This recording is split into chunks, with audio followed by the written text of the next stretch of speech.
So if you don't like a law, just ignore it. That's the message from Attorney General Eric Holder this morning to his counterparts all across the country.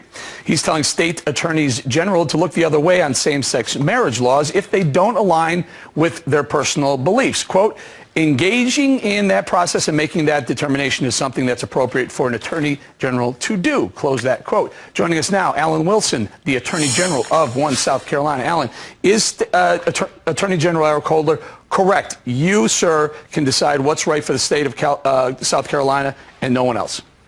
Well, the first thing you learn in law school is fidelity to your client. When you're an attorney, you have to represent the interests of your client. My client is the state of South Carolina. In 2006, the voters overwhelmingly supported this amendment on the marriage amendment. 78% voted for that ban. Now, whether you agree or disagree with the marriage amendment, the thing is an attorney should represent the interests of their client. Attorney General Holder said something. He said that on the rarest of occasions, we should not uphold our state laws, and it should be rare. The problem is what looks rare to him looks like a trend to me. This administration has chosen not to enforce immigration laws. They've chosen not to enforce an entire class of drug trafficking laws. They've chosen not to enforce DOMA. Even the Affordable Care Act, they've chosen not to enforce provisions of that. They've created waivers. They've created exemptions. They've moved deadlines. So it's a slippery slope when the lawyer for a government chooses when and how they're going to enforce the law. Well, and very interestingly, and you make a very good point. So Attorney General Holder says to you, if you don't agree with the law that's on the books regarding gay marriage, then don't enforce it. Does he feel the same way about the immigration laws and the marijuana laws, frankly? I think that's what you're referring to.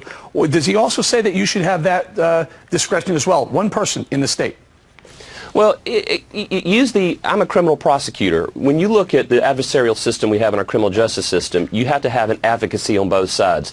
You know, criminal defense attorneys don't support crime, but they represent the interest of their client. When you're suing someone because you feel like you've been harmed by them, you know, you're not supporting, you know, when someone's defending them, you're not supporting the harm, you're supporting the adversarial process. You know, if the state attorney general doesn't stand up for the citizens of their state on a particular law, who else will have standing to go into the court system and represent the interest of the state? Usually it could be nobody. I want to speak to the fact that Eric Holder is the one who's delivering this message. Where's President Obama in this? Now, we all know President Obama over the years has, quote unquote, evolved on the gay marriage issue. Why are we hearing this from Eric Holder? Well, you know, he said that he and the president had spoken about this at great length, and the decision not to defend DOMA several years ago was one that they did not take lightly. That's what he conveyed to the AGs. And by the way, I appreciated him coming and talking to the 50 states attorneys general. That meant a lot to me. But he said that he and the president made the decision not to defend the DOMA law.